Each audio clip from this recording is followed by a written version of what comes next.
Assalamualaikum warahmatullahi wabarakatuh. Apa kabar guru hebat di seluruh Nusantara? Salam bahagia.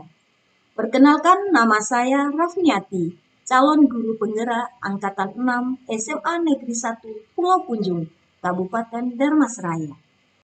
Pada kali ini, saya akan memaparkan tugas 1.1 A.8 tentang koneksi antar materi, refleksi dan kesimpulan pemikiran Ki Hajar Dewantara. Ada 3 pertanyaan stimulus untuk membantu saya dalam mengerjakan tugas ini.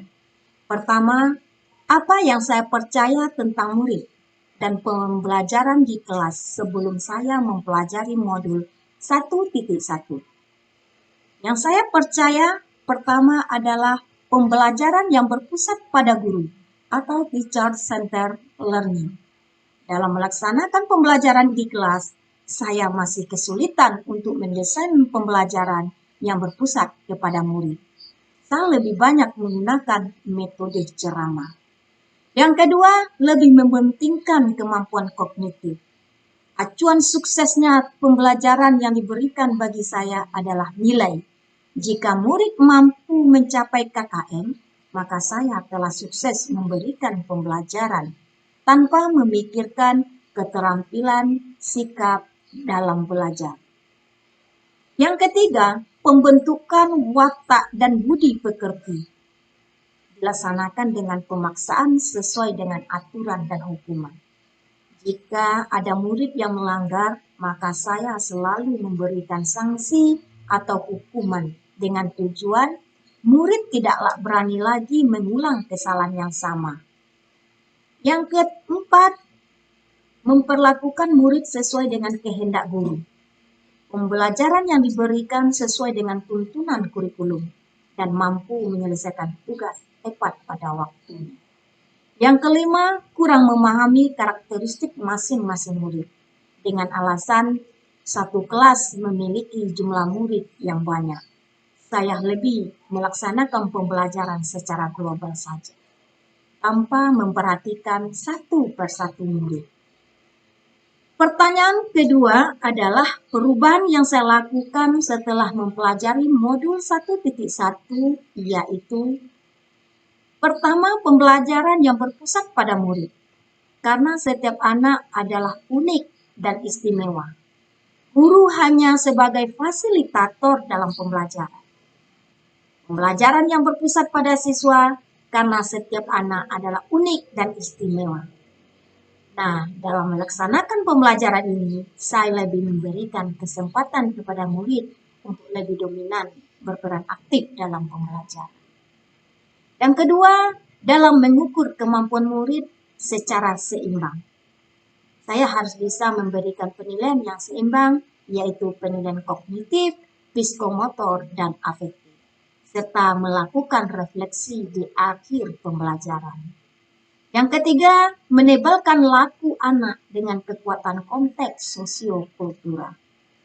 Dalam pelaksanaan pembelajaran, saya akan menuntun anak untuk menebalkan laku anak melalui pemahaman konteks sosio-kultural yang sesuai dengan daerah setempat.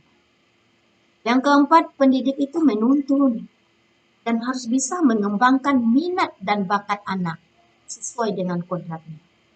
Seorang pendidik harus mampu memberikan pendidikan yang berpihak pada anak, atau disebut juga dengan istilah menghamba pada anak. Dan yang terakhir, mengenali dengan baik karakteristik murid melalui pembelajaran yang menyenangkan. Yang ketiga adalah hal yang harus saya terapkan agar kelas saya mencerminkan pemikiran Ki Hajar Dewantara. Yang pertama, merancang model pembelajaran yang berpusat pada murid. Hal ini bisa tercipta jika seorang guru melaksanakan pembelajaran berdasarkan kodrat anak melalui memerdekakan manusia. Yang kedua, dalam melaksanakan evaluasi, saya lebih mendominankan kepada aspek afektif dan psikomotor. 3. Agar terciptanya budi pekerti atau karakter murid yang baik, maka saya akan menebalkan laku anak melalui kekuatan konteks sosio-kultural sesuai dengan kearifan lokal. Yang keempat, melaksanakan pembelajaran yang berdasarkan kodrat alam dan kodrat zaman. Yang kelima, pendidik sebagai pamong memposisikan diri sebagai orang tua murid dan anak didik sebagai anak kandung sehingga tercipta kedekatan antara murid dan pendidik. Jadi, dapatlah kita ambil kesimpulan dari modul 1.1 ini. Yang pertama, bahwa sejatinya anak lahir telah memiliki bakat, kemampuan, dan potensi.